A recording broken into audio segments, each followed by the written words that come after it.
to get Blooket Hacks.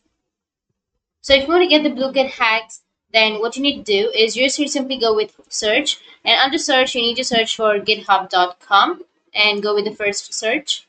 And here you just need to simply go with the search icon again, and here you need to search for 05KONZ and hit the enter. Once you hit the enter, now here you will have the search, right? The first search. Just simply click on the first search, which has that 67 reviews, and here you need to click on the cheats option.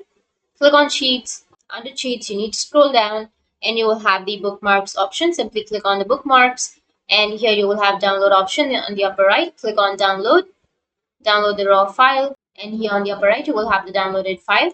Click on it, and after that you just need to simply go with the upper right, which has that three dots icon, and then you need to go with bookmarks and list, and under that here you will have the import bookmarks and settings. Click on it, just click on import, and then go with done. And once you've added the bookmark, now you just need to simply go with your all bookmarks, and under that you will have your Blooket bookmark, right? Once you click on it, then it will take you to your Blooket hacks. So that's how you can get your Blooket hacks, and if you have any questions, feel free to comment below. Thanks for watching.